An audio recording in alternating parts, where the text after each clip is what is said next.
राज्यात नुकतीच चर्चेत आलेली जागा म्हणजे सांगलीची। इथं महायुती आणि महाविकास आघाडीच्या उमेदवारांमध्ये थेट लढत होईल अशी शक्यता वाटत असताना आता तिहेरी लढत पाहायला मिळणार आहे हे निश्चित झालंय। महायुतीतून भाजपचे विद्यमान खासदार संजय काका पाटील यांना पुन्हा उमेदवारी देण्यात आली आहे। महाविकास आघाडीत ठाकरेंच्या शिवसेनेतून चंद्रहार पाटील हे निवडणुकीच्या रिंगणात असणार आहेत, तर अपक्ष उमेदवार म्हणून काँग्रेसमध्ये बंडखोरी केलेले विशाल पाटील उभा आहेत। शिवाय ही बंडखोरी काँग्रेसचीच आहे असंही त्यांनी म्हटलंय। त्यामुळे इथं एक नवा ट्विस्ट पाहायला मिळणार आहे। यावर काँग्रेस काय भूमिका घेणार हेच आपण या व्हिडिओतून जाणून घेऊयात।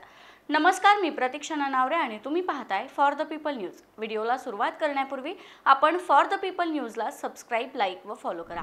पोस्ट ग्रॅज्युएट डिग्री कोर्सच्या माध्यमातून परिपूर्ण राजकीय नेतृत्व घडवणारं आणि प्राध्यापक राहुल कराड यांच्या संकल्पनेतून साकारलेलं भारतातील पहिलं institute MIT school of government presents जागर लोकशाहीचा।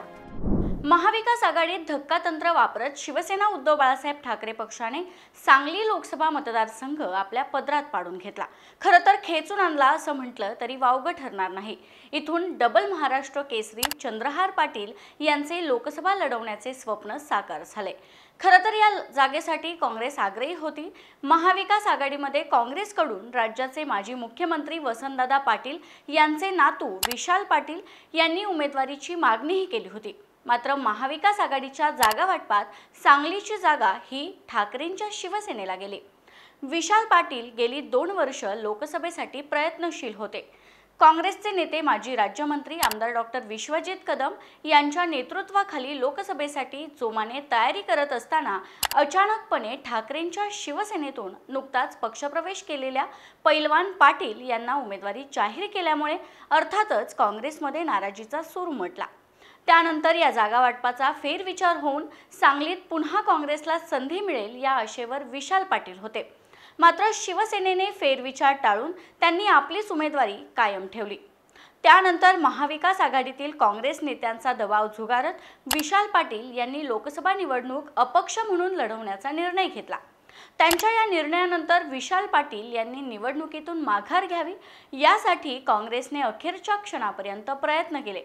त्यांच्या उमेदवारीचा काँग्रेस श्रेष्ठींकडे आग्रह धरणारे माजी राज्यमंत्री डॉक्टर विश्वजित कदम यांनीही पुढील राजकीय भवितव्य लक्षात घेऊन उमेदवारी मागे घेण्यासाठी केलेलं आवाहन डावलून त्यांनी अपक्ष म्हणून मैदानात उतरण्याचा निर्णय घेतला।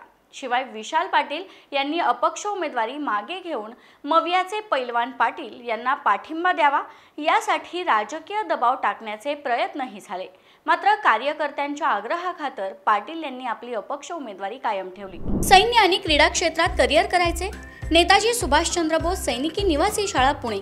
ॲडमिशनसाठी संपर्क 960 781 1662। त्यांनी उमेदवारी दाखल करत असताना मागणी केलेली 3ही चिन्हे वगळून लिफाफा हे चिन्ह त्यांना निवडणूक निर्णय अधिकाऱ्यांनी दिलंय। आता महाविकास आघाडीकडून पैलवान पाटील यांना उमेदवारी जाहीर झाली असली तरी त्यांच्या प्रचाराला अजूनही गती मिळाली नाही। त्यांना आघाडीतला घटक पक्ष असलेला काँग्रेस या पक्षातून पाठिंबा मिळणार का असा प्रश्न उपस्थित झाला होता। परंतु नुकताच सांगलीमध्ये काँग्रेसचा मेळावा पार पडला। या मेळाव्यात उमेदवार चंद्रहार पाटील यांच्या विजयासाठी कार्यकर्त्यांनी जोरदार प्रयत्न करावेत असे आवाहन काँग्रेसकडून करण्यात आलं आहे। आता काँग्रेस समोर एकीकडे विशाल पाटील यांची बंडखोरी आहे, तर दुसऱ्या बाजूला महाविकास आघाडीचा धर्मपालनाचा तिढा आहे। विशाल पाटील म्हणतायत की हे काँग्रेसचंच बंड आहे, तर ठाकरेंची शिवसेना विशाल पाटलांवर कारवाई व्हावी यासाठी अडून बसली आहे। त्यामुळे या स्थितीत काँग्रेस काय निर्णय घेणार हेही तितकंच महत्त्वाचं आहे। काँग्रेससाठी हा निर्णय कठीण आहे। या कार्यकर्त्या मेळाव्यात काँग्रेसचे प्रदेशाध्यक्ष नाना पटोले यांना भाजपला पराभूत करणे आवश्यक असल्याचं सांगितलं। पाटील यांच्याबाबतचा अहवाल दिल्लीला पाठवला जाईल आणि त्यानंतर योग्य ती कारवाई केली जाईल असंही पटोले यांनी सांगितलंय।